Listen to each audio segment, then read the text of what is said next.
Good evening, everybody. Thank you for joining us this evening. I'm sorry to interrupt your conversation. So, my name is Peter Matheson. I'm the principal of the University of Edinburgh. So I'm the landlord this evening.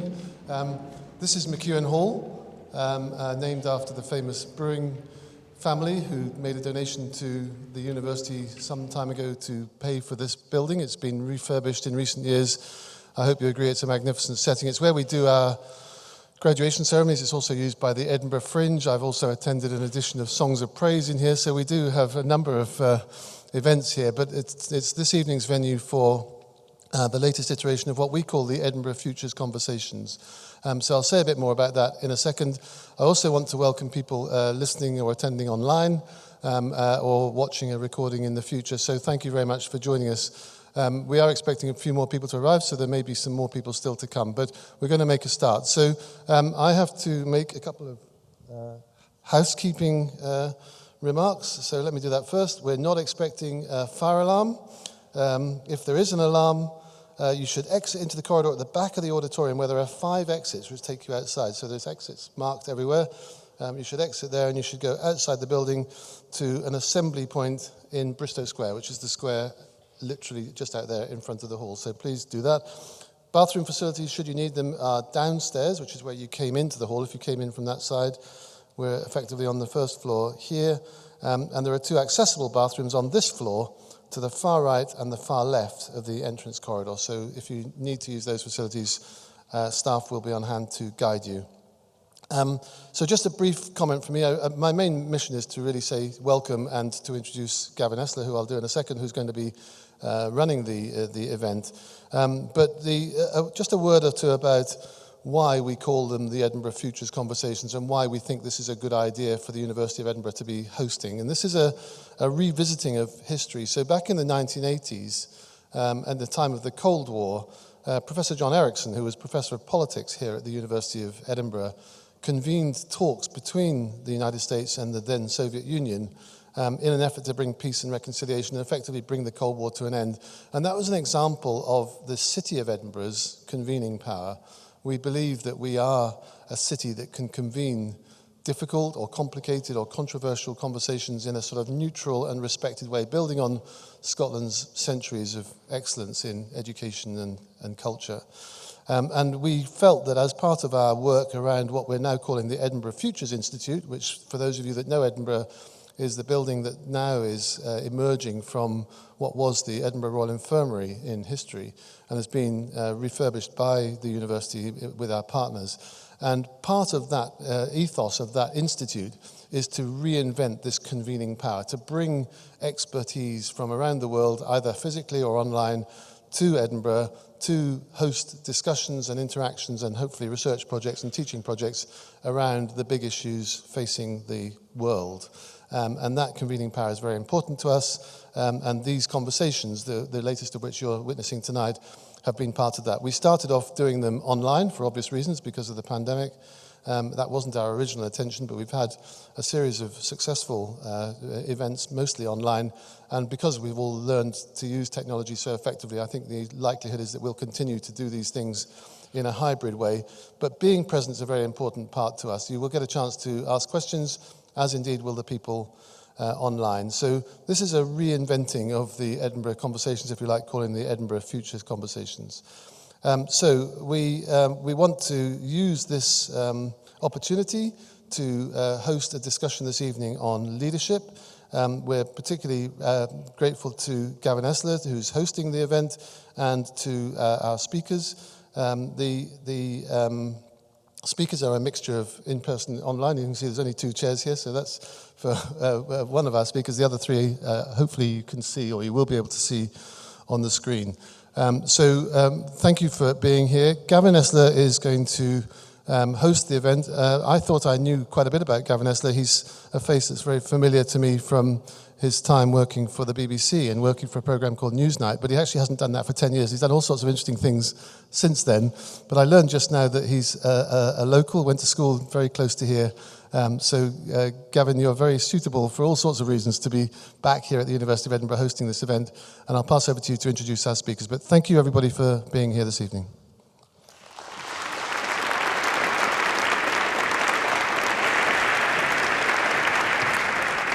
Thank you, Peter. Thank you very much, and thank you to everyone coming to this absolutely magnificent hall.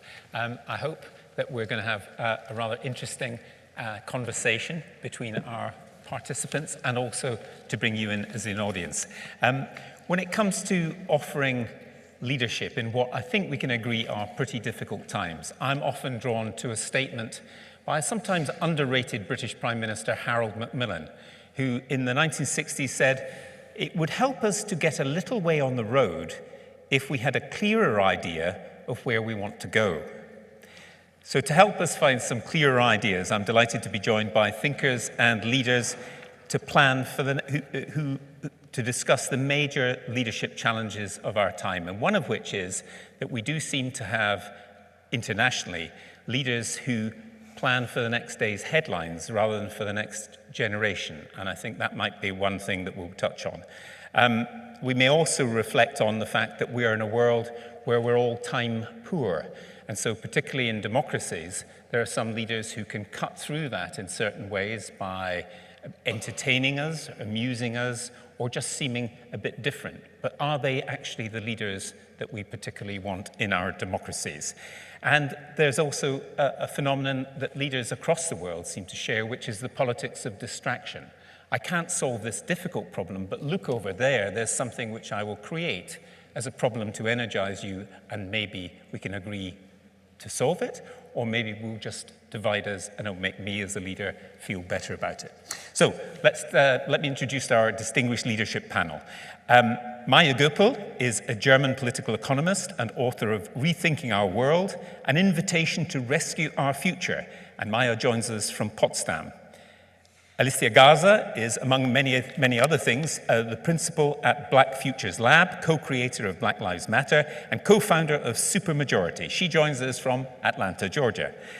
Elif Shafak is an award-winning British-Turkish novelist and writer. Elif's books have been translated into 57 languages, and she's been nominated for numerous awards, including the Booker Prize. And Elif joins us from London.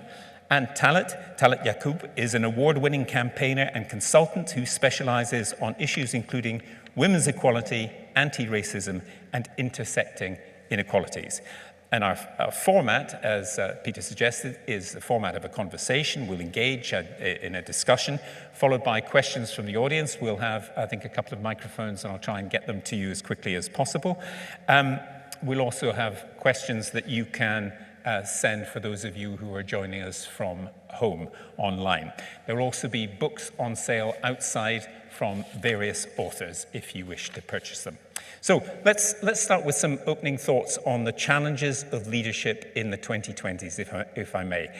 Alicia, maybe you could start, because from your perspective, what do you see as the main challenges for you as a leader, but also in the surrounding United States as it is now?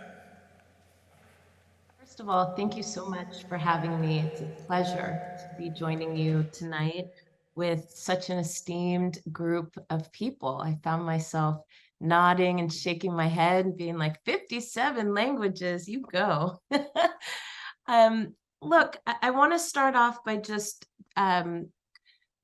saying that I think there are a number of different challenges for leaders in the 2020s. And I'm going to name about 4 that I think maybe could help kick off our conversation.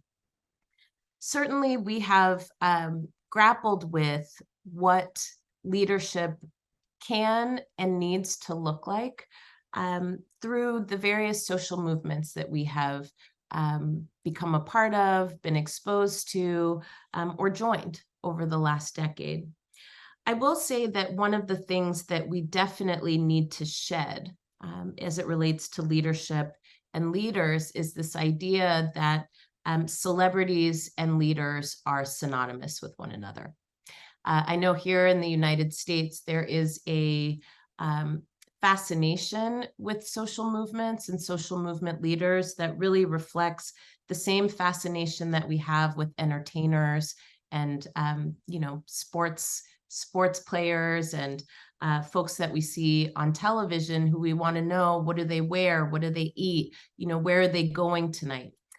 But those aren't the questions, I think, that we should be asking leaders or asking about leaders. I think that there are some challenges here in terms of how do we engage leadership not as a spectator sport, right? Not as something to aspire to in terms of what can I buy to be like that leader.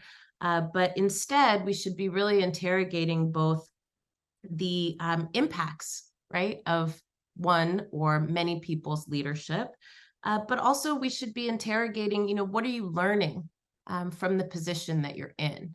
And what are you learning that could actually help our social movements to move forward and to progress? And those are questions that I rarely see asked of leaders. Certainly, I think we are using the word leader very loosely in this context. And it's my hope that in the 2020s, we really start to define a little bit more clearly what do we mean by leaders and leadership.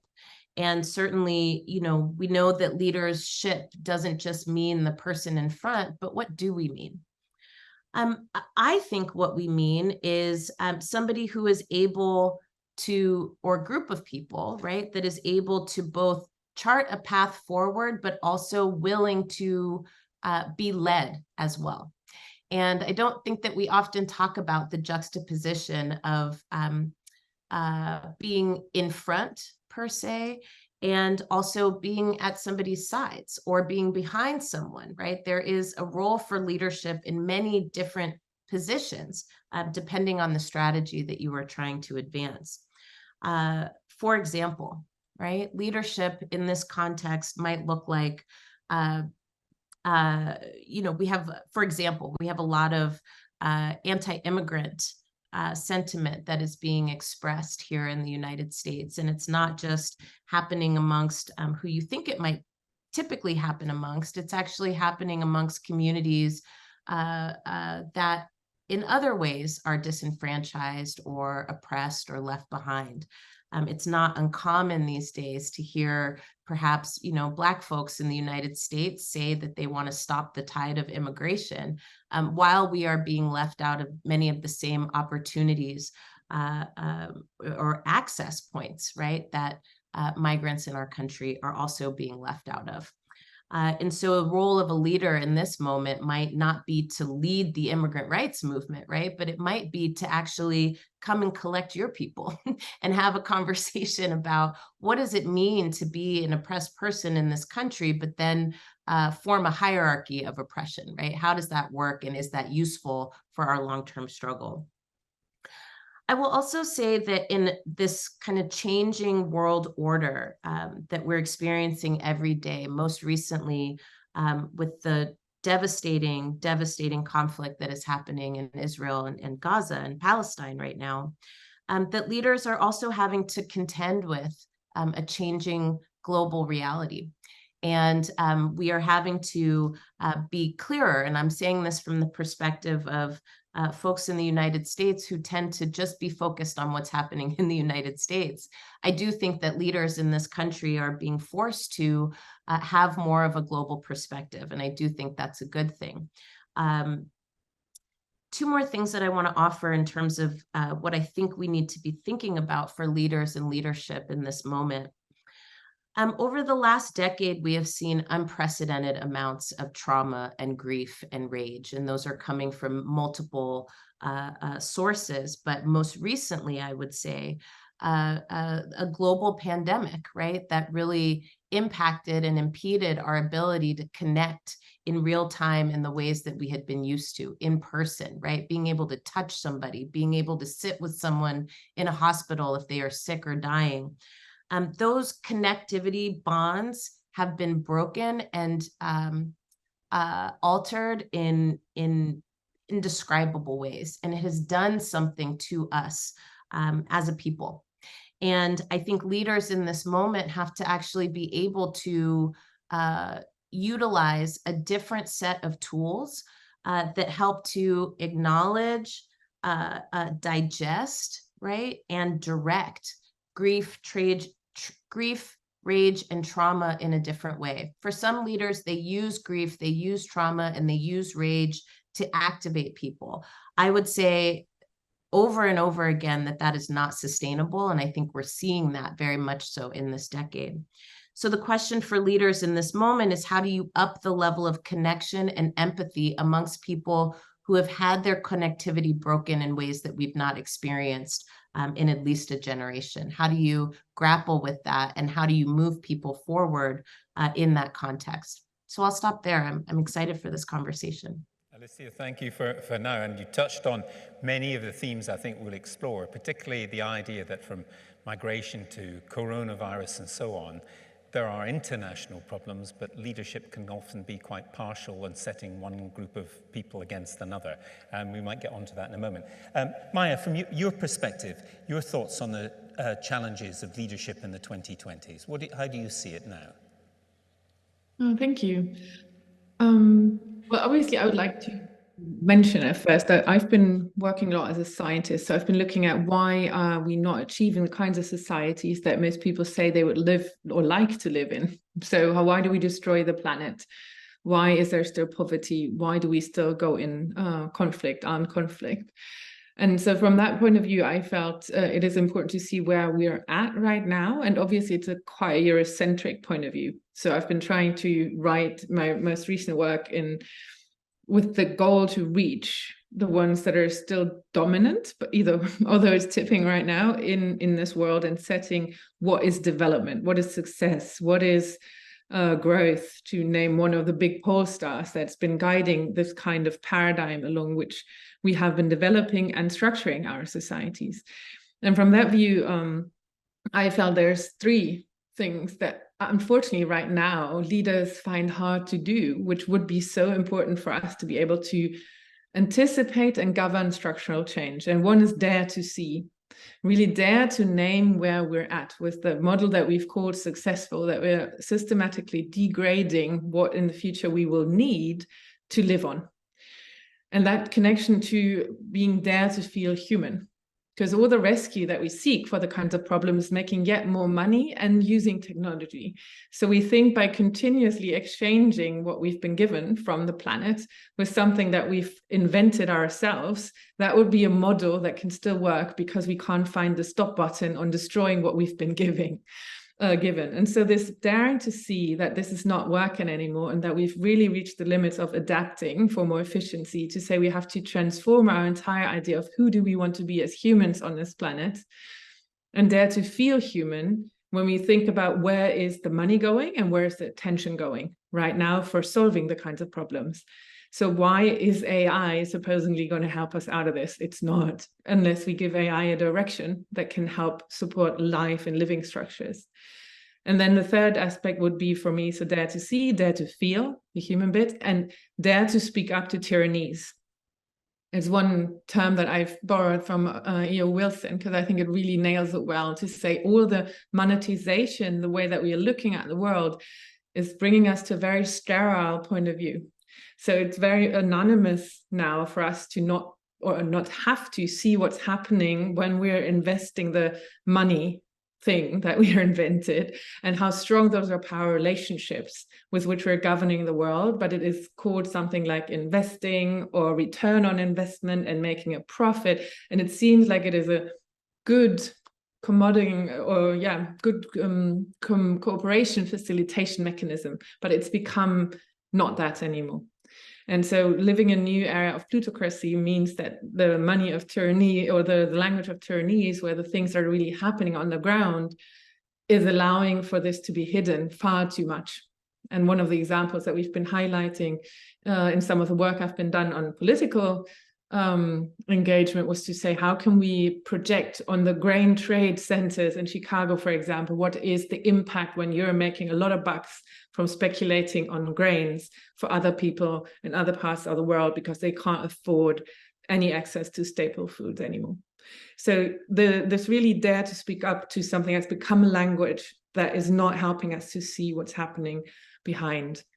And the last point, because we've been touching on heroes and who we might see as heroes, I think we've really been trapped in looking at the ones that are on top of systems. And what we read right now for the structural change is to be the ones, or to really help the ones come out and support them, that are willing to sacrifice their own position to help the whole system become more healthy again. And that's the leadership from below, the systems leadership version, and where I see a lot of the upswell comes from, whereas the ones that we are celebrating as big heroes are the ones that are building new systems only in order to be sitting on top and using exactly the technology and the money in order to get there. But what we do need is a heroism that's daring to see, that's daring to be human again, and that's daring to speak up to tyrannies and daring to have followers as co-creators, because we will only be able to restructure the systems to become more inclusive and sane again if we do that with the plurality of people, because otherwise you will need a domination aspect to it that we don't really see playing out that well right now. Maja, thank you for now. Again, a lot of things that we might pick up in a moment. Let's go on to Elif. Elif, just some opening thoughts from you on the nature of leadership in the 2020s. Well, thank you so much. I'm so delighted to be part of this conversation. And I find it very meaningful that Edinburgh is the magnet, the center. It's a city that's very close to my heart. As you know, I come from Turkey, and I do observe a pattern actually across the world, not only in Turkey. We tend to confuse the concept of leadership with this notion of strong men leading their societies, quote unquote, strong men. Oftentimes that masks huge weaknesses and inferiority complex, but that's the perception. And the word man is actually not a coincidence either, because oftentimes the way leaders are described is almost like these Baba figures, like the patriarch leading the nation.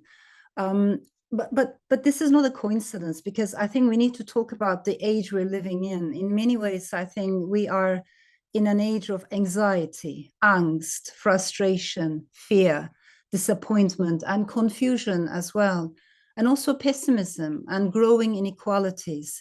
This is a stark contrast when I compare it with the mood in late 1990s and early 2000s. Those in the audience who are old enough would remember that was a time of extreme optimism. And back then there was this very strange confidence in the power of digital technologies to bring democracy to the entire world. The perception back then was that if you spread information, people will become informed citizens, and informed citizens will make the right choice. And therefore, even the countries that are lagging behind will sooner or later catch up with the rest of the world. And I think it was a very arrogant way of seeing the world as well, that extreme optimism, because it divided the world into solid countries versus liquid countries. And so the perception was, in those solid countries in the West, which are safe, steady democracies, you do not have to worry about the future of human rights. You do not have to worry about the future of women's rights or LGBTQ plus rights, because all of these things have been already achieved. It is in those liquid countries over there that you have to worry about these things. But what happened, fast forward, I think, especially after 2016, after the election of Trump, after Brexit happened, after we've seen the rise of populist nationalist movements across the European soil as well, what we know right now is that there's no such thing as solid countries versus liquid countries. And we're all going through liquid times. And these times bring anxiety. So unfortunately, that also triggers this almost knee-jerk reflex, the need for a Baba figure, a hero, or a strong leader to guide us to navigate the way through these times of confusion. And I find that very, very dangerous. So it's very difficult to talk about leadership without talking about the decline of democracy, without talking about the decline of respect for diversity and pluralism. And how do we break this spiral, this almost vicious cycle that we find ourselves in? If I may share very quickly, I think we need to talk about emotions. We rarely talk about emotions when we're talking about leadership. And we tend to think in general that if a leader shows emotions, that is a sign of weakness. I think we have to disagree with that perception. Emotional intelligence matters. we have seen usually female leaders or leaders from minority backgrounds do this much better. Those leaders who show their emotions, connect with people, are not afraid of crying and expressing their emotions, showing empathy. I think those are the ones that will make a bigger change. But this is a very, very challenging time. Even throughout the pandemic, we have heard discourse across the world saying, look, those countries who have more authoritarian regimes are actually navigating their way through the pandemic much better because they can take decisions faster. I come from the Middle East. I see this discourse all the time saying, well, democracy is a Western concept. It's not universal. It doesn't work in our part of the world. Democracy is universal. Human rights are universal. It doesn't belong to one region of the world. So how do we change the narrative? All I can say at this point is I think we need to open up these conversations. Definitely gender equality matters. Definitely having more leaders from minority backgrounds, disadvantaged, disenfranchised backgrounds matters because they bring a completely different perspective. So my point as a storyteller is how do we make the invisible more visible? How do we bring the periphery to the center? How do we start thinking about inequalities? Only then I think we will be looking less for heroes. But, I love that saying by Bertolt Brecht when he talks about living in a society that is not in need of heroes anymore. That's where I want to arrive at. And the only way to do that is by strengthening democracy, but also our respect for pluralism and diversity.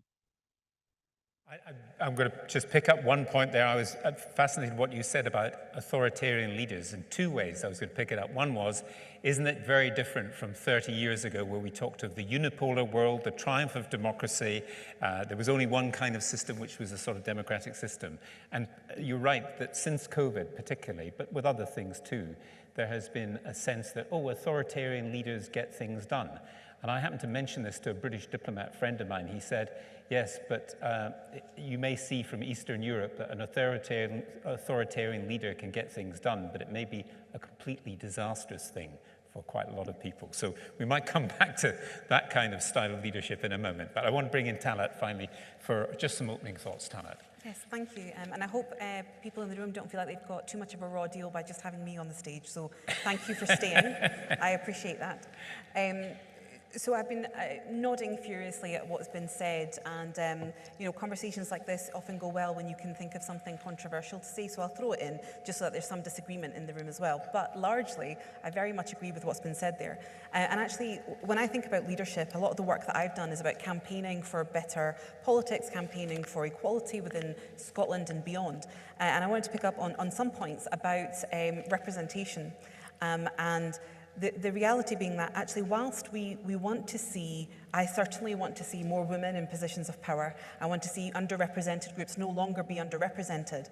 But there is a caveat to all of that because, and I won't take examples and I won't name examples because I think that might be safer, but there's examples of those from underrepresented backgrounds being in positions of power and being harmful to those who are underrepresented. So whilst I want women in positions of power, I want feminists in positions of power. Whilst I want people who are from minority ethnic backgrounds in positions of power, I want anti-racists in positions of power because that's how change is made.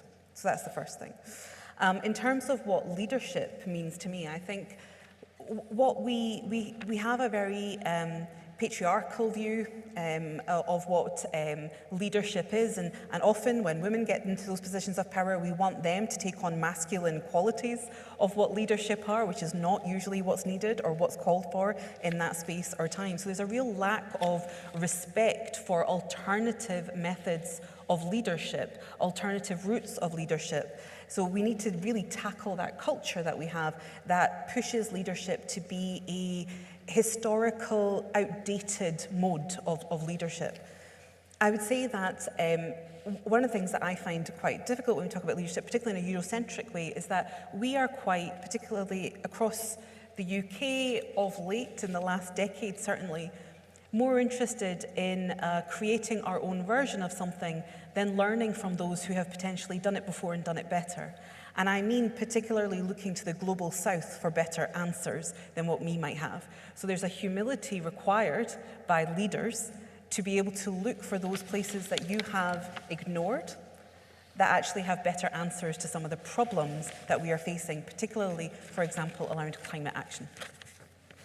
And from my perspective, leadership requires a few key things: accountability and transparency, co-production, and anti-oppression. Right? And I'll explain what I mean by that.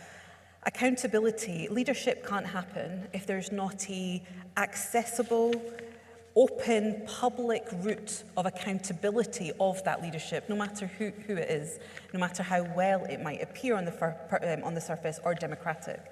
Democracy requires public participation, and leadership requires accountability. Even if it's a leader that you like, it still requires accountability to ensure that they're still doing what you like when they have power. Transparency is key in an age of growing misinformation online and Twitter or X or whatever terrible thing it'll be called next. It is a space of growing misinformation, so we've got to understand how we can use technology in our favour to try and tackle misinformation, which causes disruption, particularly to good progressive leadership. Co-production, well, I'm not interested in single hierarchies at the top that are creating change. Actually, the participation in co-production of ideas to create solutions to what we see, particularly inequality and poverty, that happens when more people on the ground have authority, have the space to come up with those ideas, are invested and resourced to be able to have the mental space to come up with some of those ideas and participate. So co-production has to be key. And finally, anti-oppression. We can talk about leadership as much as we like. We can have certain people who are performing what we might personally think is progressive leadership. But if it still exists within systems of oppression, what is the purpose of it? Now, that means tackling misogyny, that means tackling racism, that means tackling poverty, that means tackling anti-immigrant rhetoric, homophobia, capitalism that creates and enables poverty. Now, if we can't do something about those systems, then we are leading in a flawed culture, in a flawed world. And that system change that's required will not be enabled unless we are taking an anti-oppressive approach to what leadership needs to be. And as a campaigner, it would be remiss of me not to say, whilst I am in McEwen Hall and I'm part of a university space, that in Scotland certainly, and with the state of public services and the public sector, leadership is about well-being of your staff and fair pay.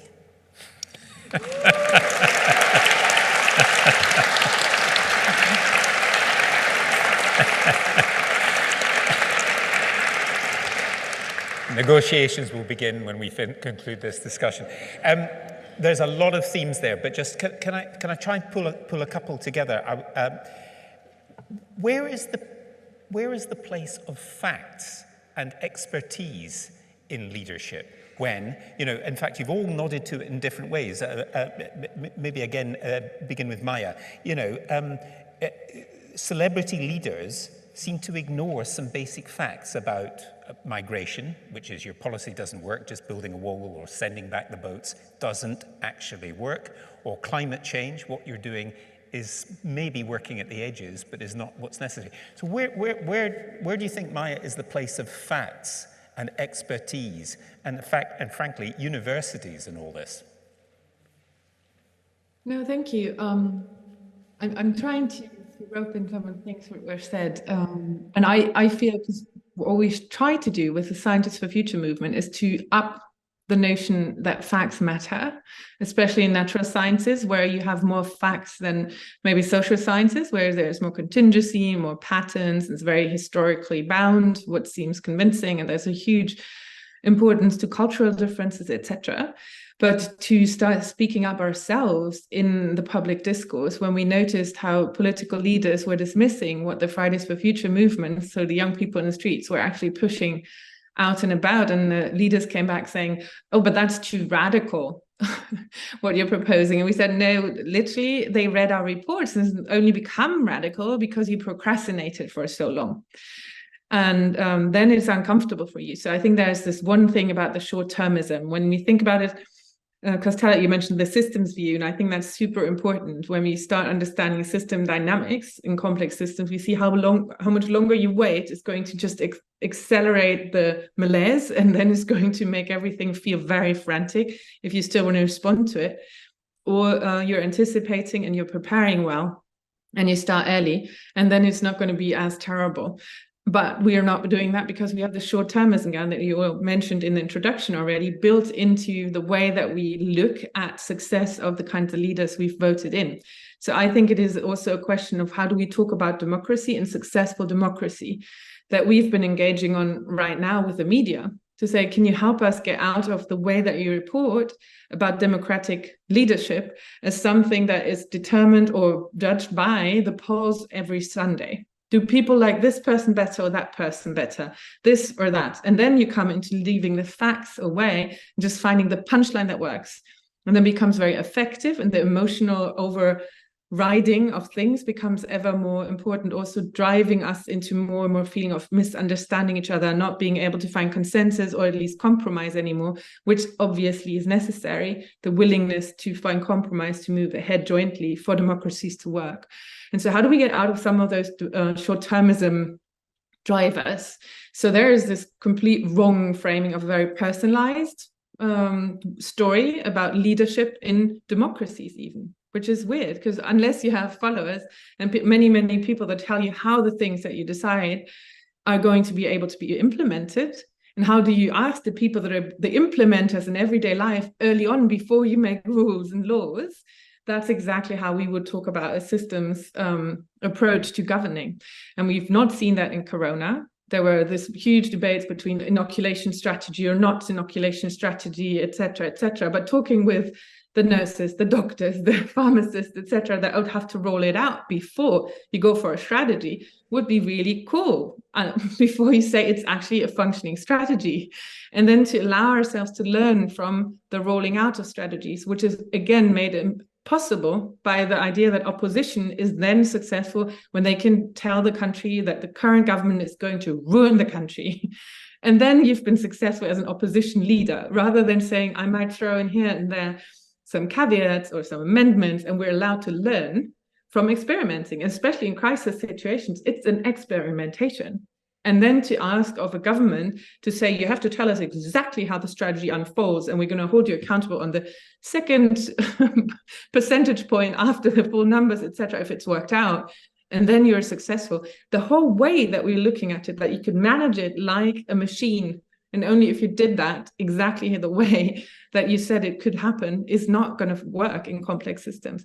So the learning from each other, to be allowed to do that, to be allowed to make mistakes, to vet for that, and not to be held as the antagonist that's going to ruin our country. And it's been really bad how it's flipped in Germany in the recent month, with the Green Party being in power, trying to be more ambitious about climate change has led to complete personalization of attacks, making them responsible for everything that annoys you in the country. There's even now Postillon is a kind of satirical magazine that came out and said, look, we've got a problem-solving machinery for you, or we've created this algorithm for you. Everything that annoys you in your everyday life, it'll show you how you can follow it back to the Greens. They did something on it, we swear.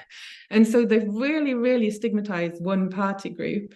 And now climate change as a subject that was formerly something people would want to collaborate on has been made almost an impossible thing to grapple with without having all these associations of particular ways of doing it, of party politics, etc., into it. So back to the subjects, where do we want to go? What are the goals in society we set ourselves? And those are universal goals, and those are sustainable development goals that are not coming from science, but we are the ones that can help finding pathways that are more promising or less promising to get there. But the role has to be, the advice comes from the ones that are doing research, and the decision-making from the ones that are the political leaders, and then the media and the way it's being talked about should be something that's less hostility driving and more learning enabling.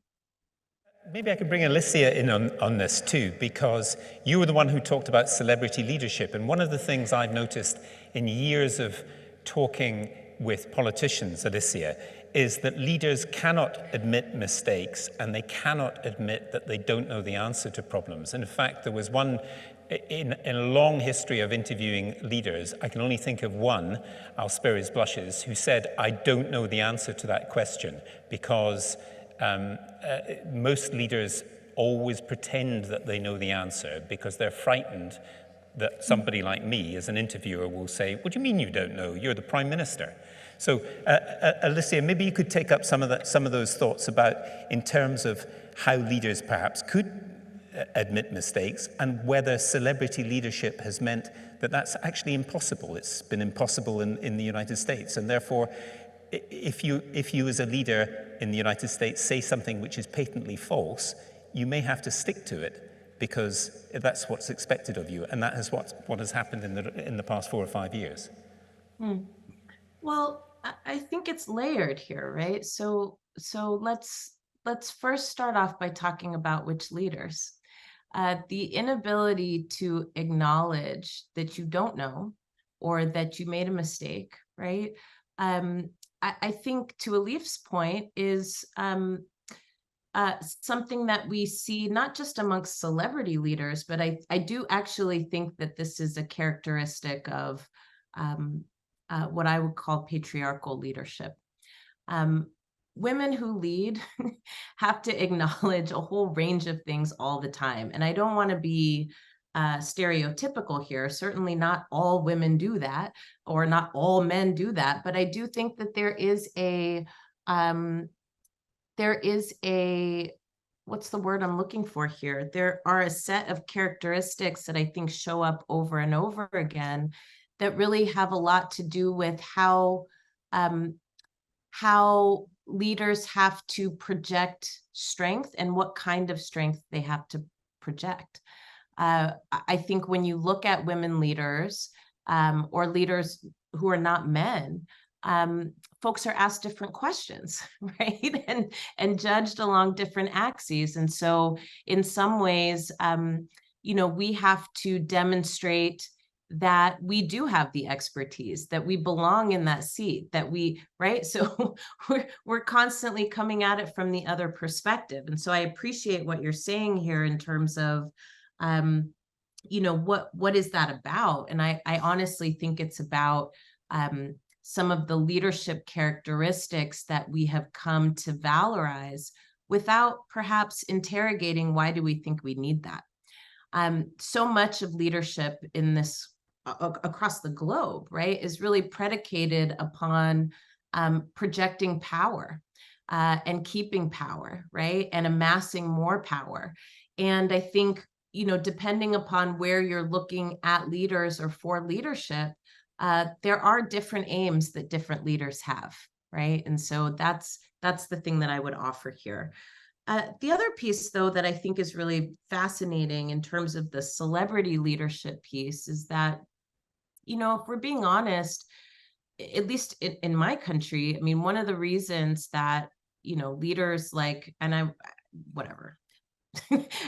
one of the reasons people like Donald Trump, for example, the former president of the United States, operates in the way that he does is that actually he doesn't have any expertise to rely on except the expertise of being an entertainer, right? He does not have policy expertise. We're finding out that he really doesn't even have business expertise. What he knows how to do, right, is lie, cheat, and steal. He's not even the billionaire that he claimed to be. So given that, right, I do actually think that there's an issue in which we don't demand what the young people call receipts, okay? What qualifies you, right, to be the leader of the United States? What we've demonstrated is that really nothing. I mean, if you're just able to galvanize people based on stunts, then you literally can be elected to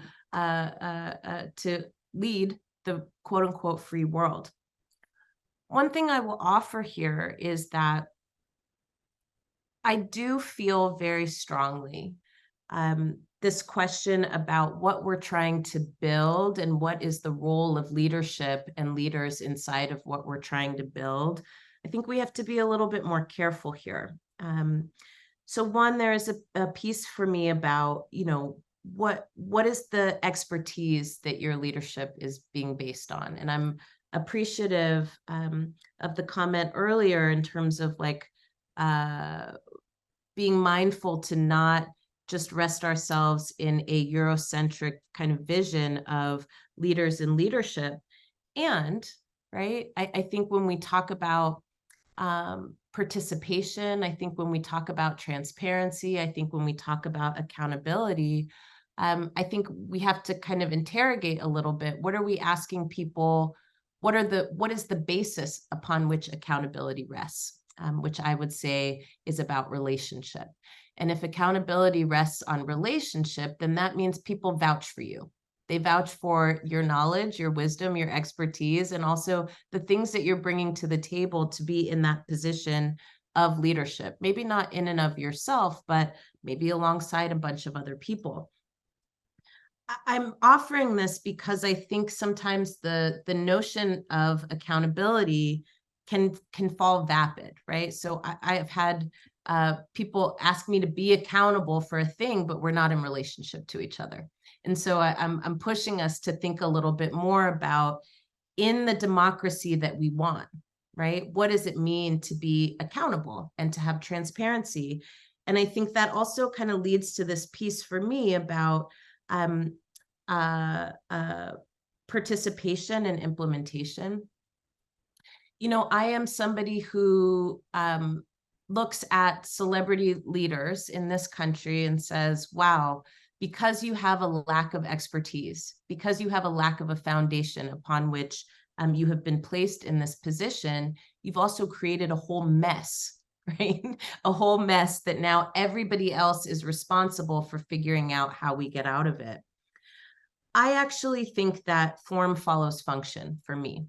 And I'm maybe a little bit agnostic about, is it hierarchy? Is it pluralism? I mean, I think it depends on what we're trying to do.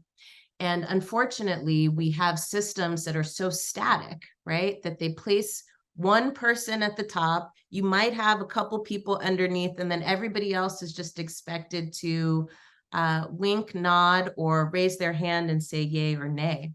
I think leadership in this new context looks like us transforming and really starting to chart a path for what can new democracies look like that allow for multiple ways of engagement and functioning, while also acknowledging that not everybody is going to do, wants to do, or is equipped to do everything. How do we have those honest conversations as leaders? And what are the other forms of leadership that people can take in a functioning democracy that allows people to make decisions for themselves, the people they love, the people they care about, the people they're connected to, allows that decision-making to happen in concert with other people who are making those same decisions around people that they love and care about, that they may not be connected to the people you love and care about. How do you create those bonds? And how do you form those relationships in ways that allow for new ways of being to actually function and be implemented so that people can reap the benefits, right, of our ideals and our values? Those are some of the things that I'm thinking about in relationship to the question that you asked on celebrity leadership. I was struck, Alicia, when you talked about the creation of a whole mess. This was something which is also familiar, I think, to British audiences. It's not just something from the United States. But let me bring in Elif and Talat on this. I mean, listening to the conversation so far, one thing struck me, which is that leadership requires followership. So in that sense, if we're talking about democracies, we do get the leaders we deserve. We may not like them, but we do get the leaders we deserve because we do not hold them accountable in the way that Alicia has just mentioned. Perhaps because it's very, very difficult, because the democratic system in the United States and in the United Kingdom, and I suspect in Germany too, makes it very difficult for us to hold leaders to account except at election times, Elif. And so in that sense, are we all a little bit to blame, for some of us, for believing nonsense or tolerating nonsense or tolerating people who are inexpert in high positions? Elif, if you can hear me. Shall I jump in? Yeah, jump in. You know, what worries me, and I hear your question and I find it very, very important. But what worries me is we are divided into almost epistemological tribes. And depending on, you know, which identity group or tribe we belong to, we get our sources of information from completely different places. So then you end up with people from the same society, the same city, the same neighborhood, even following completely different narratives. And the challenges, of course, for anyone who cares about the future of democracy, the challenge is, how do we build bridges? Because it is not a coincidence that in every country where we have seen the decline of democracy, autocrats actually love divisions, love tension, love hostility. They benefit from extreme polarization and just, you know, deepening these wedge issues. We might have differences, we don't have to agree on anything, but we still have shared values. How do we emphasize this? To me, this is very important, and I think it's very much connected with this notion of identity. You know, who am I? Who are my people? If I can see myself not only as part of a nation or ethnicity or this and that, but also as a citizen of the world.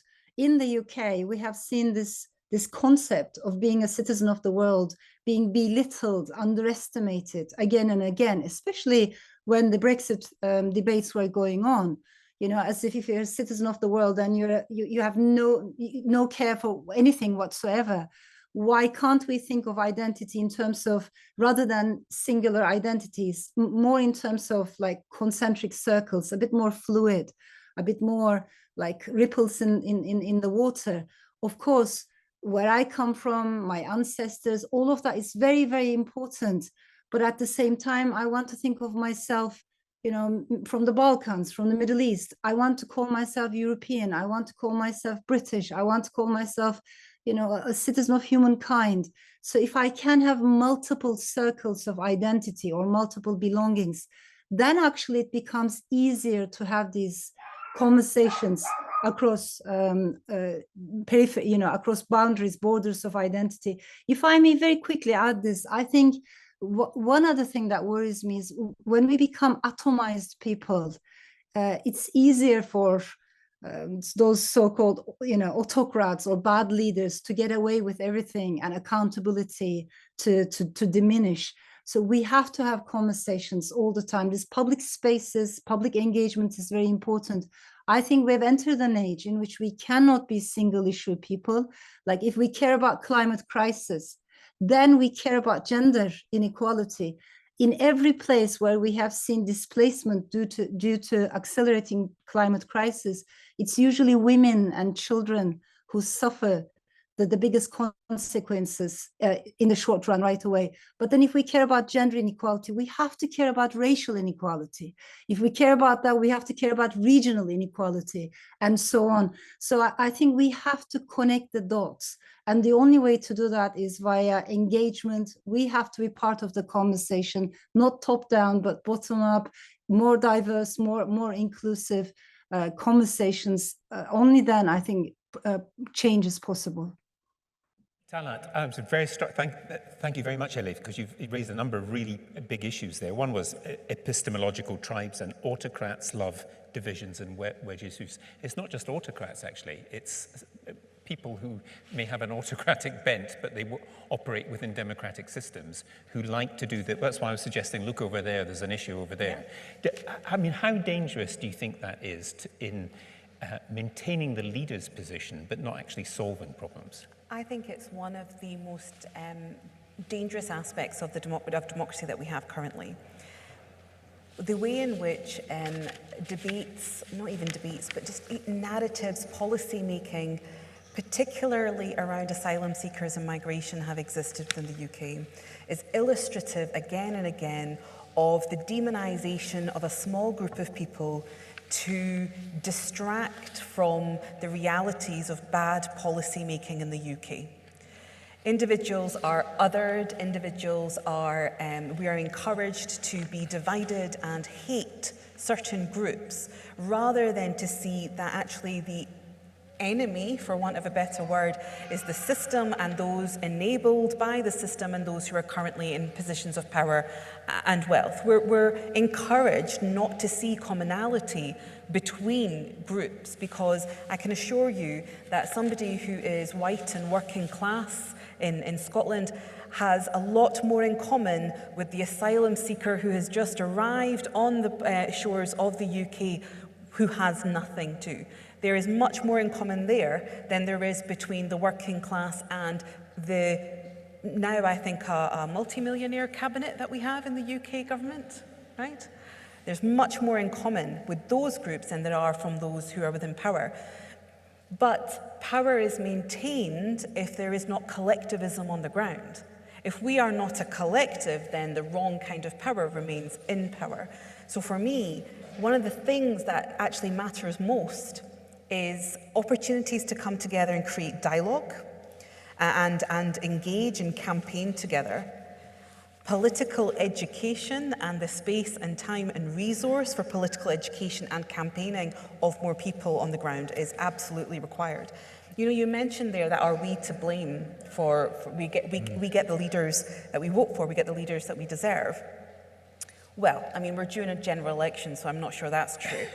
But that aside, the reality is that if I was to think about the vast majority of people, and I speak from a Scotland and UK perspective, who are working and yet still in poverty, working 2 jobs, perhaps more likely to be in poverty if they're single parents, have caring responsibilities, public institutions and services that are crumbling, so they're more likely to having to take on unpaid care of spouses, of older parents, whatever it might be.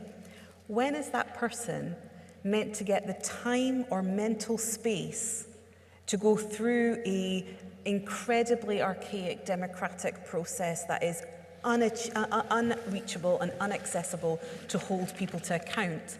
When are they supposed to sift their way through terrible rhetoric, clickbait, scandal-focused media and headlines to find genuine, trusted, accountable bits of information?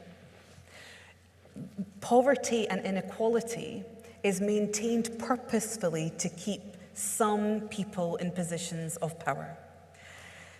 When we tackle poverty, and that's why poverty and inequality is a human-made problem. There's human-made solutions to it, and those solutions are within reach. There's a reason why we haven't pursued them, right? Because it does not benefit everybody to pursue them. And so from my perspective, is that actually it's not that we get the leaders that we deserve necessarily. It's the fact that the system, the space has been made so purposefully complex and unreachable, and people have been pushed into poverty and inequality that the two can't meet. Mm-hmm. So where will accountability actually happen? But could I just pursue that with you just for a second, Talat? Mm-hmm. One of the problems with that is the two things are indeed related.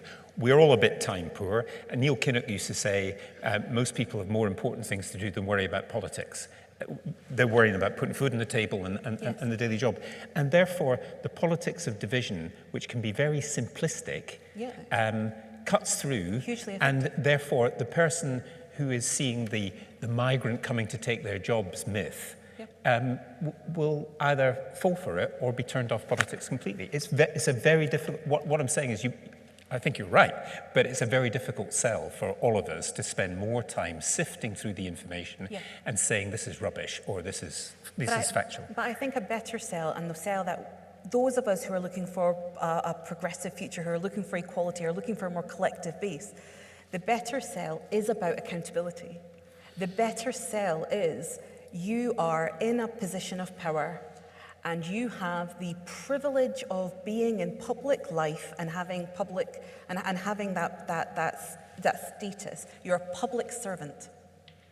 And I think rather than the space of trying to get people to sift through misinformation, if we could focus on political education and we could focus on you own them, they don't own you. If you can bring that back into the space, I think the power that is created from remembering who's meant to own politics I think creates space for us to be involved better. Alicia, is there space too for somehow teaching media literacy? In other words, teaching people when you see something on Fox News, it may not actually be true. And I'm just naming Fox News out of the blue for some reason. I can't think why. When you have people associated with it who admit that what they were saying on air was nonsense, and admitted it, it's difficult for perhaps the rest of us to understand what that hold is on people after those kind of scandals were admitted. So in other words, how do we have an informed electorate in a democracy when some people, for various reasons, are willfully uninformed? That's a tricky question. I mean, I think the willful misinformation and disinformation is meant to serve a purpose. And so I would distinguish between consumers and producers, right? I would distinguish between consumers of misinformation, right, who really hold on to, yeah, that's what I experienced, that's what I'm seeing, that's what I'm feeling, and the producers of it, right, who understand very clearly that people are afraid, that people are struggling to make ends meet and trying to understand why they're struggling when there's other people that they perceive as not struggling. And people who understand very clearly that if they get people to be able to distrust each other, fight each other, form these camps, right, that are relatively arbitrary against each other, then nobody's actually paying attention to why am I having a hard time putting food on the table, right? They're only looking at who they think is taking food off of their table, which often isn't who that is, right? So I think it's important to have media literacy. And I agree with the previous point about political education. I think it really has to focus on a few areas. I mean, one, and this is just speaking from a US context, civics isn't even taught in schools really anymore. So people don't actually have opportunity to understand how government allegedly works, right? And so then when you turn on your TV at night and you hear misinformation and disinformation, that is actually educating people, right? And it's telling you that a thing is happening that actually isn't how government is supposed to function. The second thing I think is really important, though, is I think for this context, and I'd be curious to hear from the others if this is true in yours, so few people have the experience of leading. So few people have the experience of leading. So with the work that we do at the Black Futures Lab, we actually train people how to write policy, regular people, right? Not people with, legal degrees or doctoral degrees, but people in communities who have identified a problem and they want to fix it. And so we teach them how to translate that solution into policy and then how to move that through the legislature in your area. Lots of people don't have that experience. And in fact, when, in my organizing career and talking with tens of thousands of people at their doors, knocking on their doors, standing on their porches, sitting at their kitchen tables, bouncing their grandbabies on my knee, when you ask people what the problems are, people are very clear about what the issues are. When you ask people, how do you think we fix it? Most people will say you should sue or you should get a lawyer, right? Somebody else is a part of the solution. And I think that there is some education that actually has to be done. Some of that is through campaigning, but some of it is actually through being in a position of having to think about other people, right? And trying to implement a thing, right, that is going to affect a lot of people, and having to go through that process. And I do think that it changes people's perception, not only of what the responsibility of government is, but also what the responsibility of leaders are and what leaders do and what is the gap between what we've been taught leaders do and what leaders actually do. Most people who lead, right, will tell you it's a very thankless set of tasks, right? Very few people, I think, feel like leadership is the most glamorous thing that they've ever experienced. I think that more people need to have the experience of having to solve problems for many, many people, and trying to figure that out together. And I think there are ways for us to do that. That is a form of political education. I also feel very strongly that we could do more to amplify people's experience really of just trying to solve problems together. The comments that were made earlier about both being able to highlight a sense of connection amongst difference is important, right? Not at the expense of difference, but like, what does it mean that we are all very actually interdependent on each other, whether we like it or not? That's how we live. That's how we're able to survive. So that can either be predatory, right? Or it can be something that is additive and something that can be of added value to everyone. Those are some of the pieces that I think are needed. And I think if people have that lived experience, the question of media literacy, right? It doesn't become irrelevant, but it shifts. I think people understand what they see based on what they feel they've experienced, right? And I know here in the US, lots of people live in segregated communities. What does that mean? It means that they don't have the experience to be able to distinguish what they're hearing on Fox News and what they're seeing in their communities. Because if you live in a community that's all white and all you see on Fox News is Black people committing crimes, you don't actually have a lived experience of being around Black people that don't commit crimes, right? Because you don't have experience of being around Black people, period. So some of this education that's needed is actually about shaping people's lived experience so that what they are consuming, right, they're able to have a different filter to understand it. I want to bring in everybody else on that. Talat wants to come in first, and then we'll come to Elif and Maja, particularly on this idea of, so few of us have experience of leading, because actually it's a bit of a turn-off in many ways.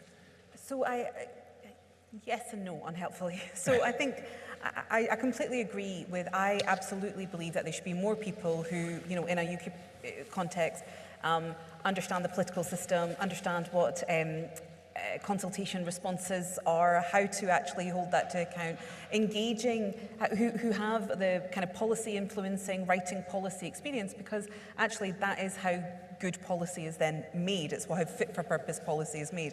So I completely agree with that.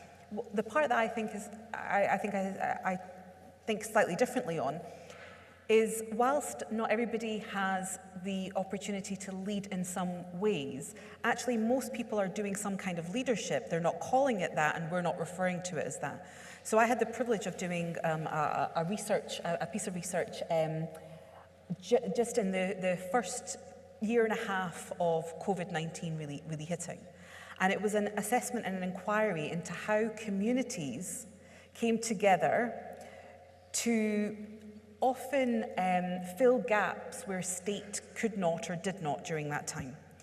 How they engaged in social action and leadership, and the ways in which communities came together in an authentic way to deliver what their neighbourhoods, their communities, or whether it was local communities or communities of identity, needed.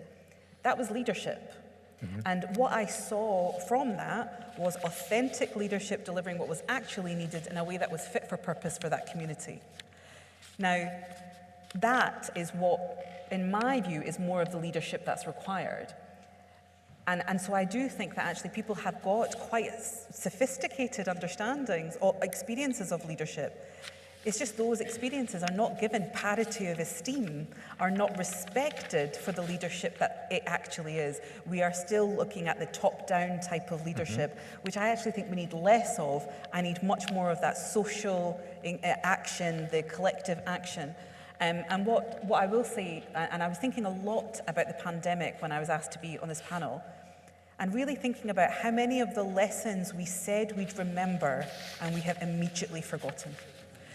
Flexibility in the workplace, respect for frontline workers, people having more time to be with their families, well-being, mental well-being, the consequences of isolation, those who are isolated as a consequence of disability, disabled people's rights, older people having interaction with younger generations.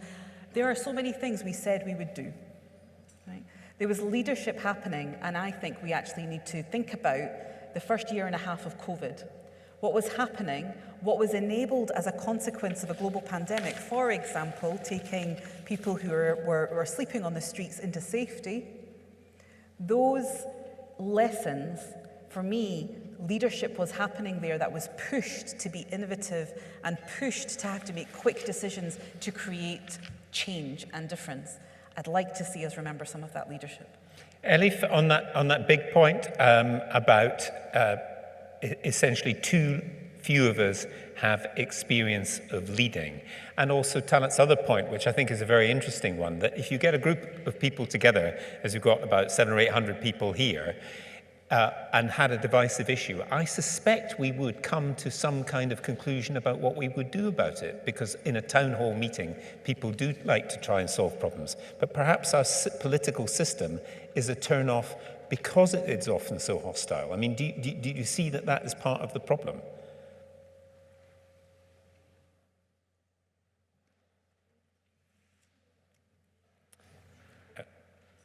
We seem to have lost the sound there with you, Elif. I'm hoping it's better now. I've got you now. Yeah, go ahead. Sorry, we missed your first few Yeah, words. Go ahead. my apologies. Zero knowledge of technology. So I was just saying, from the very beginning of this conversation, we've talked about such important points, but also about lots of emotions, including anger, fear of the other, how we otherize each other. And I think when I look at all these emotions, and I find it important that we talk about them, there's one emotion that I find very problematic, and that is the lack of all emotions, and that is apathy. You know, that is numbness. The moment we become so desensitized because we are every day bombarded by images, snippets of information. And what happens is, the truth is, our brains are not wired in this way. Like, we cannot process this much information, let alone misinformation or disinformation. And we live in an age in which we have way too much information every day. So we just scroll up and down without really processing it. But we have very little knowledge in the public space, and then even less wisdom. So they're completely different things: information, knowledge, and wisdom. How do we change this ratio? How do we deal with less information, but open ourselves to more knowledge and hopefully to more wisdom? I think for knowledge, we need to slow down. You cannot rush knowledge. We need conversations like this where we can hear each other's voices and think and process. And hopefully for wisdom, we need to bring together the mind and the heart. Now, with regards to can we become leaders? Of course. And that's the type of leadership, you know, in which there's no hierarchy and we're all part of the conversation. But that's not easy to cultivate. If I may very quickly give an example, as a writer, I used to go to different schools in Turkey and in different parts of the Middle East as well to give talks. And because at the time I wrote a children's book, it gave me a chance to speak to young people, young children. Now, if you speak to a 6-year-old, 7-year-old Turkish, Egyptian, Jordanian child, they're no different whatsoever than a 6 or 7-year-old Canadian, Norwegian, or Spanish child. They have the same chutzpah, creativity. And at that age, girls are just as confident, if not even more confident than boys. And if you ask in a room full of children, is there anyone here who would like to become an artist someday? So many hands go up. Are there poets in this room? So many hands go up. But then I would go and give talks for students, older students in high school, middle school and high school, and everything has changed. Now, if you ask the same question, nobody wants to be a poet or call themselves a poet anymore. And also equally important for me, girls have become timid. Why? Because we have taught them at school, in the neighborhood, in society, do not stand out. Watch, people are going to judge you if you differ, if you share different opinions, you know, you will be judged. So just blend in, do not be any different. So I think for us to be at peace with this notion that we are all leaders in our own fields, in our own little ways, and those little ways matter, and that's what's going to make a big difference. But for us to embrace that notion, we also have to encourage, especially those people whose voices are constantly silenced and whose confidence and chutzpah and creativity is constantly being taken away from them. So for me, it all boils down to, how do we nourish that inner garden? How do we, you know, not be afraid of speaking out in the public space? That is a muscle. That's an exercise. The more you do it, the better you become at it. But for that, we need to open up these conversations to everyone and welcome everyone in. Alicia, can I bring you in on that point about apathy?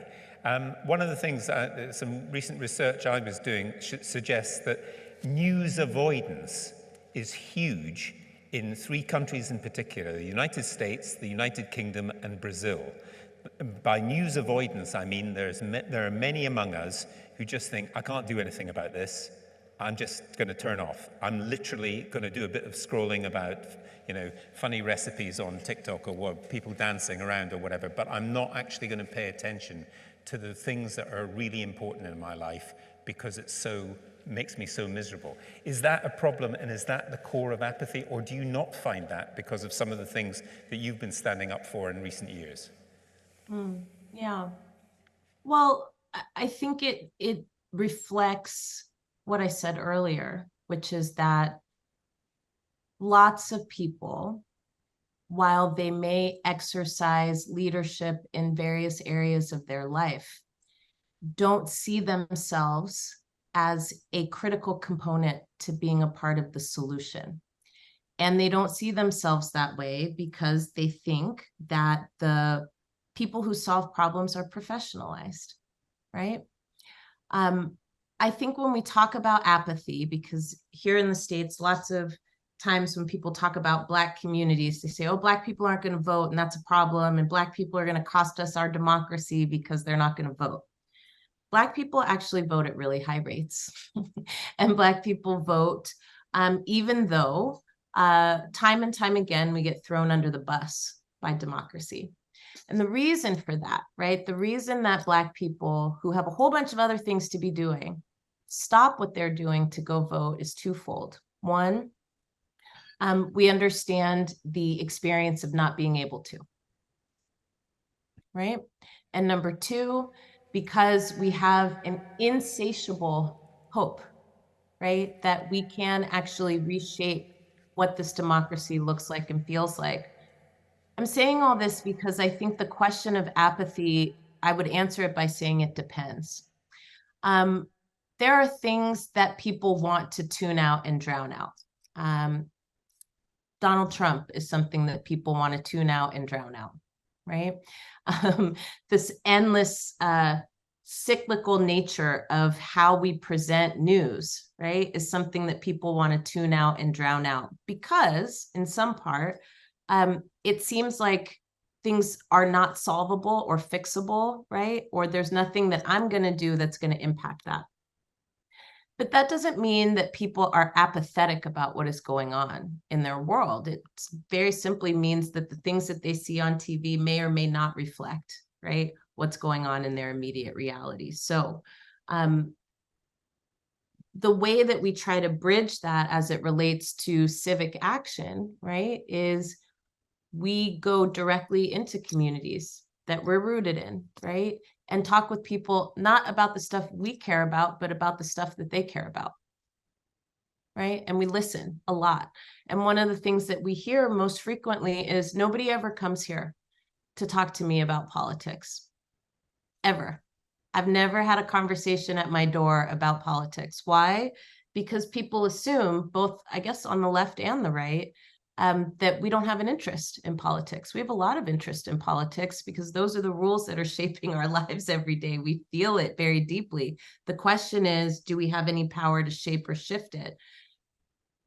I think that this thing about apathy can actually be used to suppress people's participation, right? The more we talk about how people are apathetic without really giving it context, it spreads, right? It spreads. People go, oh, well, they don't care. Well, then I don't care too, right? But actually, and then if people are perceived as not caring, right, there's less investment that goes into those places. And so for us, when we talk about apathy, right, we try to give it a rationale, right? People are tired of very specific things. They're tired of being told that if you don't vote, your voice doesn't matter, right? They're tired of being told things like, you know, your ancestors died for your right to participate. They're tired of being told fairy tales that don't actually resonate with their experience, but that doesn't mean that they're apathetic about politics or civic life. It means they're apathetic about the ways that people are talking about us, to us, without us. I think a lot of people here are nodding and applauding, actually, Alicia, what you were saying. And I'm getting a lot of online comments for all of the participants. I think Maja's now dropped off the call for technical reasons, but so we're getting a lot of applause online, shall we put it that way. And I'll come to questions in just a moment, but I just want to pursue that very same point with you, the apathy question. Just for example, when Alicia was talking, I was thinking about a guy I know who said to me, I voted for Brexit because they never listened to me, perhaps they'll listen to me now. And he said he didn't vote traditionally. And now he's even more irritated and is more likely to turn off. I mean, I don't know whether he'll vote or not, that's his business. But you can see that apathy can be partly rooted in a sense of disappointment, that you just don't get the sort of things that normal people might agree would be better. I hear what you're saying, and I think what the problem is that when we talk about apathy, we make it the responsibility of the individual. You are apathetic. You need to be more involved. You need to be more active. But I agree completely with Alicia's point there. It's a pretty reasonable reaction to switch off from news that is full of false equivalence, that follows scandal rather than fact, that is negative often about your own communities, because it's underrepresented groups that are more likely to have lower levels of trust in politics. So actually, not necessarily being apathetic, but actively choosing, it's not apathy, to actively choose not to participate in a system that doesn't function for you and is harmful to you. Is that apathy, or is that a proactive decision to take yourself out of something harmful? You could say it's common sense in a way, couldn't Indeed. you? Why am I doing this? So the response isn't how do we make that person less apathetic, unless that question is going to be put back onto the system to say, what did we get wrong to make them apathetic? That's the point. And when we talk about apathy, it becomes a very kind of individualized, kind of a neoliberal idea of individualism, and this is politics, and you belong to this, and it's something that's done to you, and you have a personal responsibility. But when you are so far away from the mechanism that is responsible for your apathy, how can you participate in it? So it's a vicious cycle to put it on the individual rather than point the finger back at the system that's not fit for purpose. Can we get some microphones in the room and see if people would have some questions in the room? So have we got the microphones? Yes, good. There's a gentleman there, a lady in the front row. So maybe we could start on this side, and I'll come over to that lady over there too. Lady in the very front row, and then one of the gentlemen behind. Yeah. Would you like me first? Yeah, go ahead. Hi there, my name's Katrina. Thank you so much to the panel for a really interesting discussion. I wanted to follow up on a question that you asked, Gavin, about whether or not we get the leaders that we deserve. And I think the answer to that question is no. I mean, if you look at Scotland, we haven't voted for the Tories since not just before I was born, but before my mum was born. And yet we have a Tory government now that doesn't reflect our values, and to pick up on something Talat mentioned, is pursuing a policy of migration that's not only deeply unpopular in Scotland, but also deeply damaging to our economy, public service and communities. So I want to ask about power. How do we take that power that is currently with people so unsuitable to have it and give it back to people within our communities who, as you also described, Talat, are much more likely to use it and exercise it in that positive way that we've just been discussing? Thank you. And I'd also point out, I agree with you totally, given that we've got governments that are elected by fewer than 50% of the people nationally. And that's been going on for a very long time. Elif, on that point, just maybe you could come in first. Yeah, that's such a powerful question. Thank you. I do not believe that we get the kind of governments that we deserve, because when I look at all around the world, there's so many differences. What countries like Turkey show us is, let us not forget that Turkey has elections. But elections in itself does not make a democracy work. I have a lot of respect for the ballot box. Please don't get me wrong. But if there are no institutions, democratic institutions and norms and values accompanying the ballot box, so for a proper democracy to function, we need rule of law, we need separation of powers, checks and balances, definitely a free and independent media, independent academia, and then women's rights, minority rights. Together with all those components, plus the ballot box, a democracy can thrive. Now, if the components are broken, and if the institutions are broken, and if we only end up with the ballot box, that system is majoritarianism, is not a democracy. And from majoritarianism into authoritarianism, it's a very short fall. So I think this is where I'm going to push back a little bit on the notion of apathy, because for the democratic institutions to survive, for the democratic language and norms to survive, I think it's very important that citizens are part of the conversation, all of us, and particularly those who are pushed to the margins have to be brought into the conversation, have to be at the center. So that's why I find your question very, very relevant. I think it's all about power inequalities, and making those inequalities visible, because that is where what breaks the system and keeps us apart. Bring in everybody on every question, because give as many people a chance to speak. The gentleman there, thank you. Hi, my name's Andrew. Sorry, that was a bit loud. My question follows a little bit from what Elif was just saying. I think we talk a lot about the framing as though political leaders, or the competition for political power through elections, is what leadership's about. And partly what's already been said about social movements, local communities, making the real difference and holding those powerful to account is what we need to focus on. But the other part we haven't touched on so much, I think, links to what you said about heroes. We need to focus on the villains. And the people who are in power at the minute are not necessarily the people in Downing Street or the White House or whatever. It's the billionaire media owners.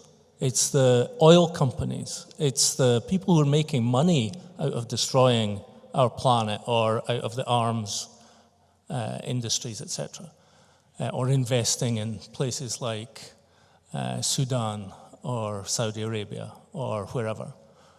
So I think maybe part of looking at leadership is looking at who are the bad leaders that are not very visible at the minute, that we need to make more visible, and maybe by doing that, make more accountable. Thank you. That's a very good point. It also includes, I would suggest, certain think tanks who are funded by people that we don't know who to fund them, and they come up with, quote, solutions and expert advice to politicians. So there's a number of things behind the political system which are rather dark areas, as the gentleman suggested. Talat. Indeed, and I do like the fact that we described it just shy of not saying who that was. Everybody's got a mental picture. Yeah, I think they know what we're talking about here. I am very much on board. Yes, I agree with...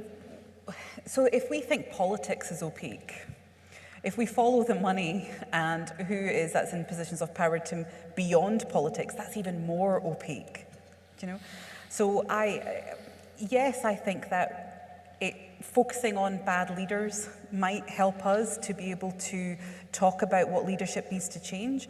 But that space is so opaque that I couldn't name you all the people that are actually there. And I'm pretty invested in politics. I you know, my health suffers for how much I'm invested in it, right? And actually, it is so little is known by people. When you follow the money, you actually run out of information at a certain point. So there is an issue around transparency there. That means that actually we might want to highlight those people, but it's really difficult to figure out who actually it is. Where does the buck stop? But I do think the people that we know, whether it's, you know, monopolies on media, like the Murdoch industry, for example, yes, I think there needs to be accountability there. But we don't even have accountability within politics and public life, let alone in the type of accountability we would need in private sector and private spaces of that, and private investment of that kind. I come back to everything being transparency. Like, I think that they say daylight is the best disinfectant, so the more light that can be put on that. This is a space where I think we need to start investing in high quality investigative journalism that is unbiased. The more of that can exist, open platforms, open source and investigative journalism, I think the better we'd all be for it. Thank you. There's somebody over here who had their hand up, or quite a few. Lady there in the gym, can we get a microphone there? And Sarah, I could answer your question about who the malefactors of great wealth are, but unfortunately, due to the libel laws, I'm going to keep my mouth shut, if that's all the same to you. Yeah, you've got a microphone, yes, go ahead. Hi, this is loud. My name is Elif. Thank you, and thank you for the amazing discussion, because it's very inspiring to see 4 women talking about leadership, and it's pretty rare to see a 4 women like panel. So my question is, I've been working as a democratic innovator, and aside from the word, that means I've been working on creating spaces for citizens to be engaged more in new ways, both online and offline. So I'm building complex spaces, and the thing is, I heard someone saying, it's Tristan Harris from the Center for Human Technology, saying that online, hate circulates really fast. It's the thing that circulates the most. But something that circulates as fast as hate is humor. And Gavin, you were talking about people dancing in living room, and the fact that maybe that's news avoiding, but actually it might be a big strength to use humor and joy and that kind of space as a tool against hate online. And so my question, I don't know for whom, but is what do you think is the role of joy, art, and humor in responding to crisis? And yeah, how should we as democratic innovators use that in new democratic spaces? Let me bring Alicia into that.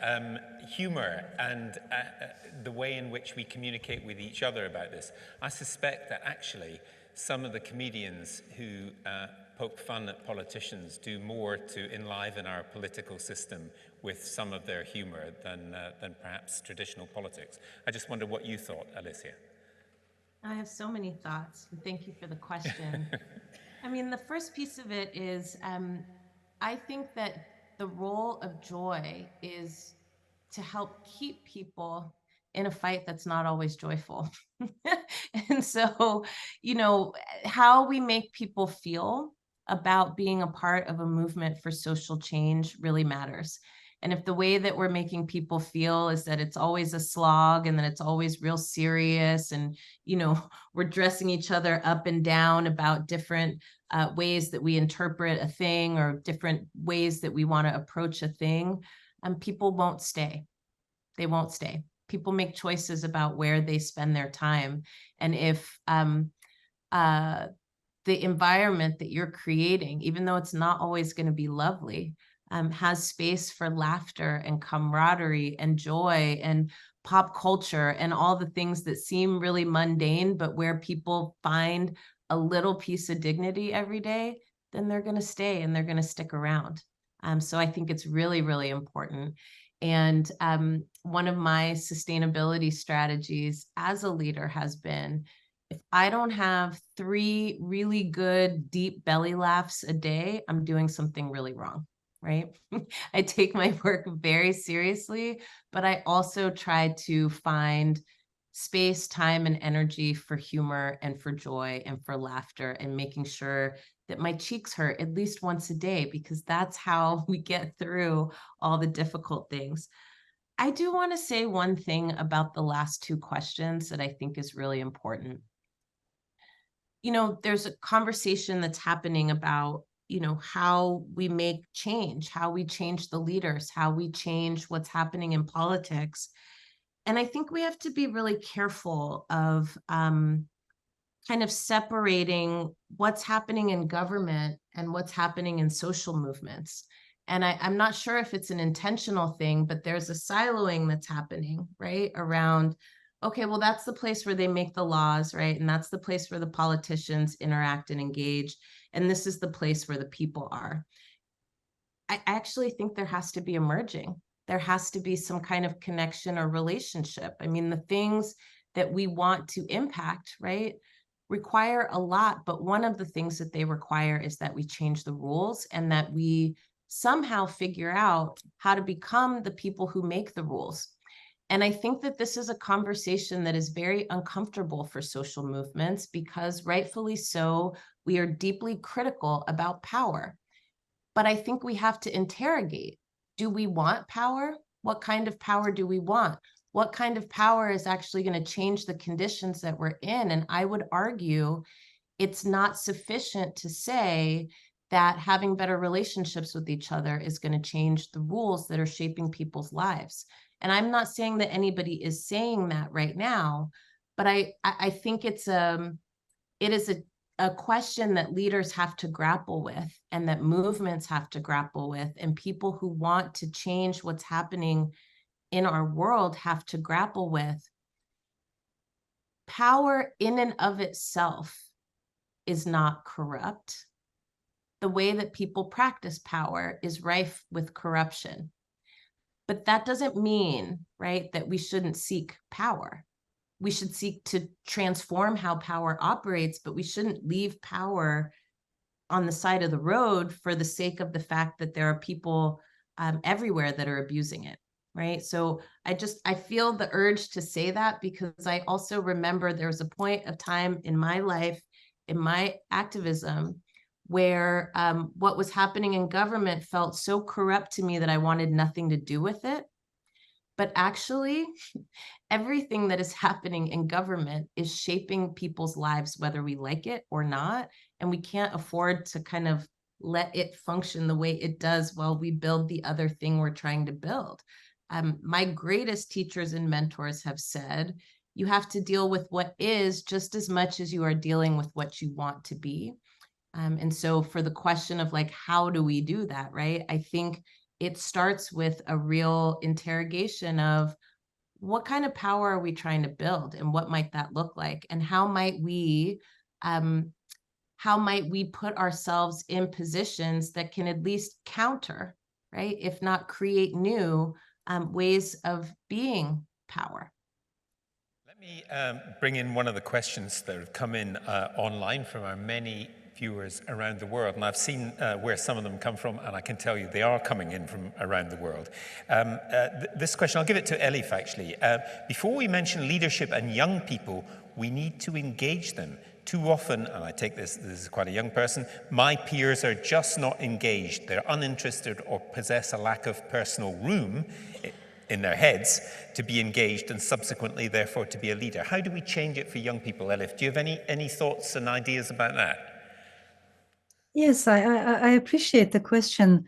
I think earlier I mentioned how we take away, people's creativity and their confidence. So it's very important that we rebuild it, both in ourselves, for ourselves, but also for our communities and societies. When we speak about emotions like anger, frustration, confusion, I'd rather see each of them as a source of energy. I think it's okay not to feel very optimistic in an age like this. It's okay to feel down sometimes or to be demoralized. It's understandable to have depression, anxiety. We need to talk about mental health. We need to stop judging all of these. It's part of our reality, part of who we are as human beings. But the primary question for me is, how do we see them as a source of energy and turn them into something more constructive?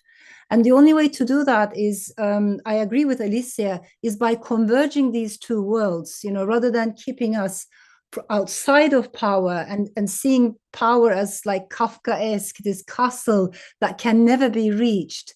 We have to be part of this. We have to be questioned. We have to become engaged citizens. I am aware that this is not an easy thing to do, but I find it very important that we find each other, that we build, bonds of sisterhood, that we build bonds of brotherhood across the world, that we dare to go beyond these boundaries that are constantly drawn in front of us. I'm a big believer in global solidarity. I'm a big believer in global sisterhood. And if I may very quickly come back to the previous question, I think Maya Angelou, she put this so beautifully when we were talking about joy and laughter and how important that is, and humor. That's our oxygen. And Angelou said, people might forget what you have said. They might even forget what you have done, but they will never forget how you made them feel. So those feelings are the things that stay with us, right? If we can encourage young people, even maybe one word of encouragement might make a difference. But for all of that, we need to reach out. Some more questions here. Yes, there's a couple. The lady right at the end, and there's a lady there and a gentleman there. Yeah, thank you. I agree that power should not be something frightening, from Foucault to what you call that, Nietzsche, or talking power is actually can be creative.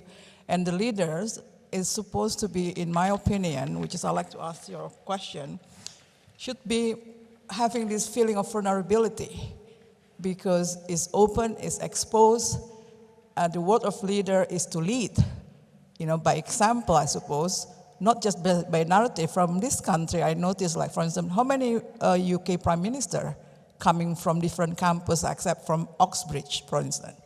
That's what I mean. We should not talking about leadership out of a vacuum. It should come from the reality. And I think four of you talking about the reality, about poverty, about different access, about the apathy. And there's a lot of research actually talking about the deficit of democracy.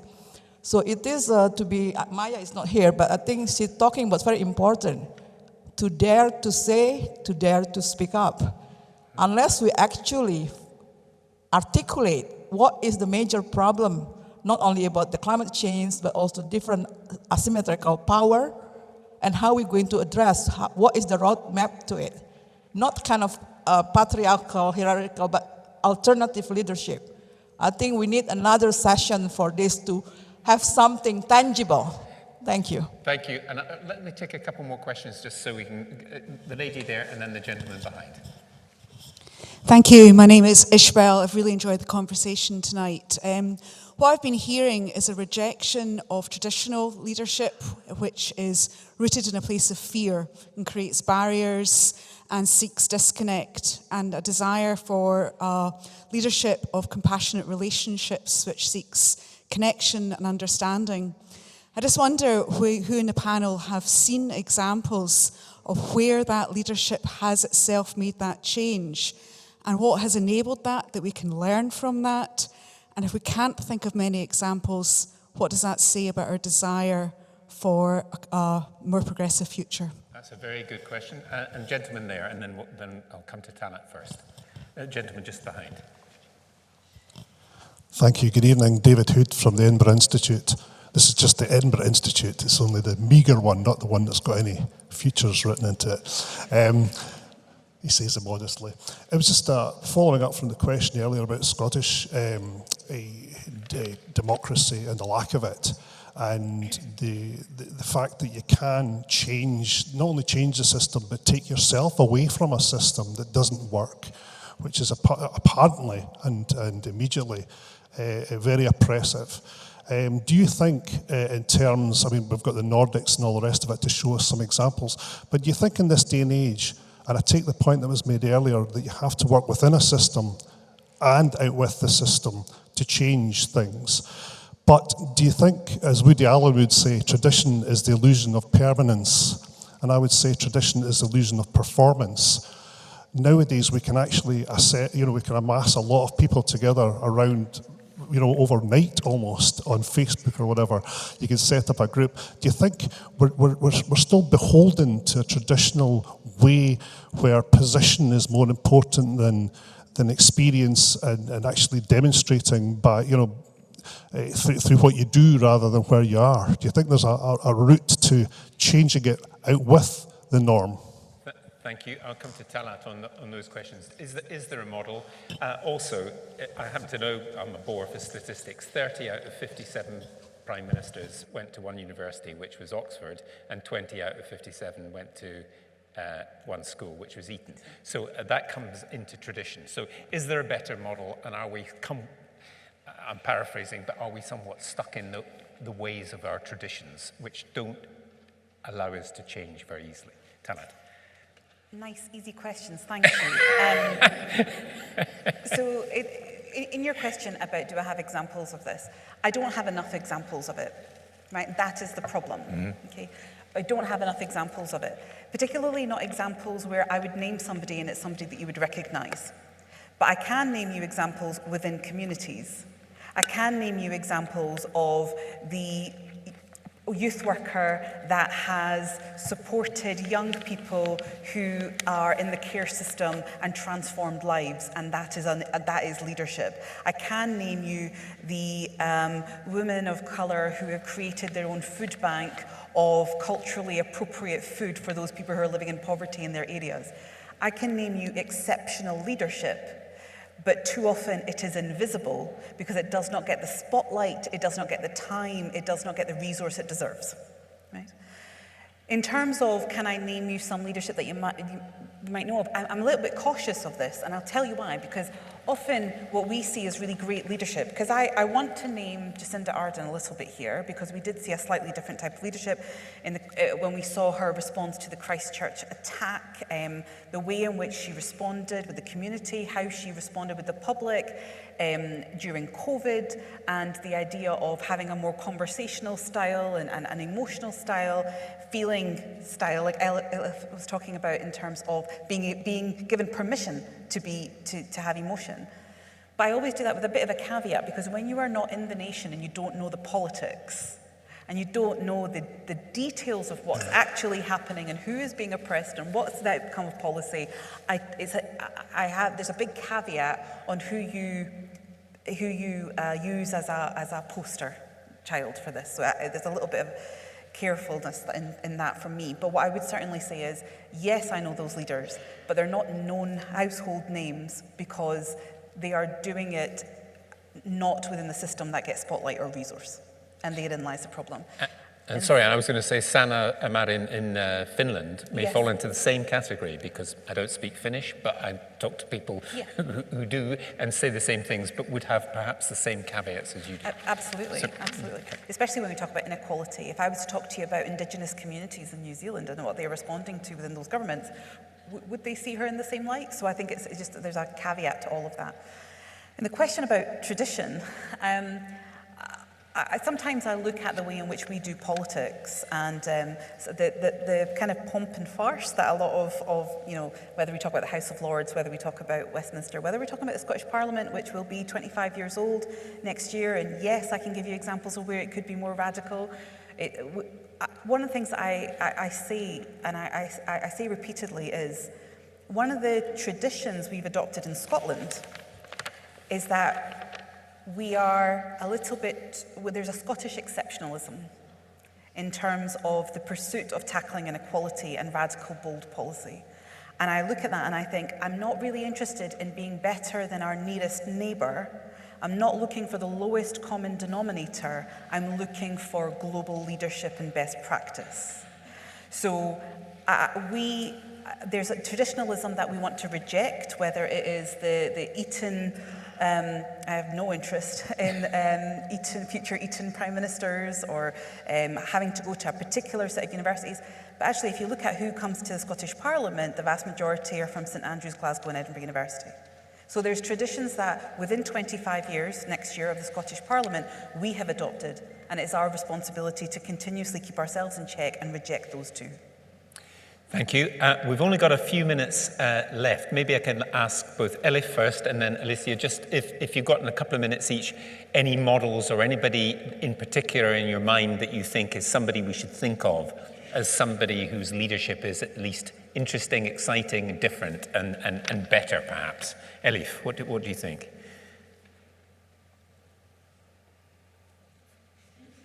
You're mute. I'm mute. I do the same thing. Yeah, anyway, go ahead. Maybe rather than models or role models, because I don't want to put any politician on a pedestal and forget that they are human. And even though they might make do lots of good things, there are lots of other things that we need to question simultaneously. So rather than models, I want to focus on moments. And I think those moments are important. I know time is limited, but I'll just say Jacinda Ardern's, what she did after Christchurch was very, very important, or her response to COVID was important. So those moments, I think, need to be cherished, and a different type of leadership is possible. But for that, we need to embrace also emotions, vulnerability, which can be a bigger challenge for female politicians. So if we have more women politicians, more women coming into the political space, more young people coming into the political space, more working class coming into the political space, we need a huge diversity. And then we can see that there's not a single model that we should put on a pedestal, but actually that diversity itself is what we need. Alicia, just a final word from you. I take it you agree pretty much with what you've just heard. Yeah, I definitely agree. There are lots of models that you can look to inside of social movements around leadership and democracy.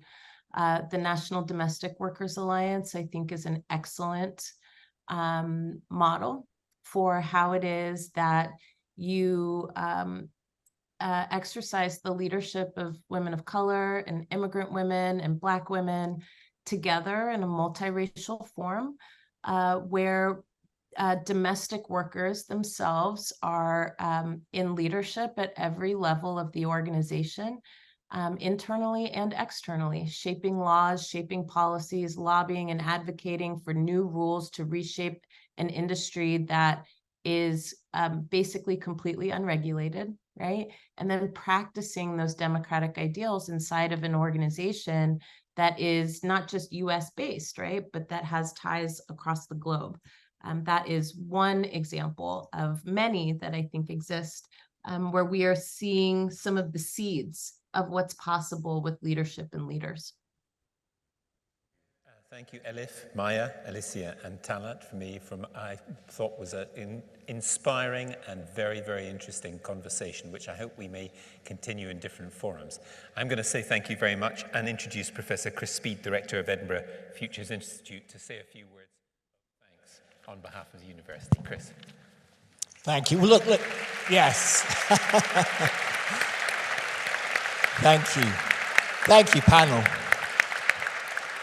I mean, these conversations, they go back a few years now, but they really are extraordinary. I don't see such a broad, diverse community crossing the threshold. And of course, with colleagues on the panel, it's outstanding because you let so many more people than just the students. And if you're a student, thank you so much. You've asked some brilliant questions. From members of the city, the region, you come because of these outstanding conversations. And this is what we want to do. This is what conversations facilitate, the Edinburgh conversations, but because we want to find ways to talk about. That's what universities should do. So we're changing and you're helping us reflect on what we do in the institution. Of course, for some of us who are given powers or responsibility, it's just staff training. I mean, I sit there taking notes thinking, what do I do? What do I learn? How do I balance? How do I explore trust, cooperation, exploration, and agents in empowering my community. I'm privileged to be representing the Futures Institute, which wants to rebalance and readdress access, opportunity, and empowering. And thank you for the students who ask questions, because I know who you are. It's brilliant. You need to be right at the front. Look, I've got so many notes. I mean, what do we do when we talk about understanding leadership through participation, through accountability, understanding that I think for many of us that it is the co-creation. And of course, they leave us with this idea of conversation and connecting. I think that came through a whole bunch of people, that the lived experience of leadership is with us. It'll be your opportunity next in this room to connect. Don't just run away. Begin to connect. Find out who asked those questions, because it's with us that we'll be able to sustain conversations and begin to ask those questions about power not being something that we push away to the side of the road, that power becomes an opportunity to lean into and explore transformation. So look, incredible thanks. Let's thank them again. Just a brilliant panel.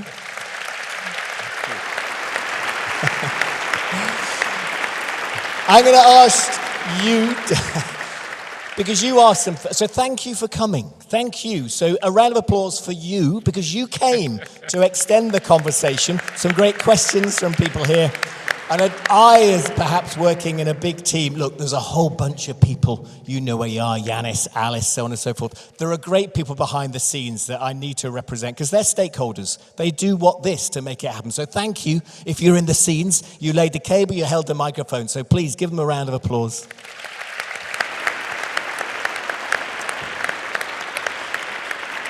And that's it. That's another Edinburgh conversation. If you're very lucky, though, this was a big space, 400 or so people. We've got a small performance tomorrow night, which keeps the conversations going. Curiously, we've got a habit of turning from discussion and talk into bodies and practice. So if you're around, come to InSpace tomorrow and join us. But for tonight, thank you so much. Thank you, team, and Gavin for chairing.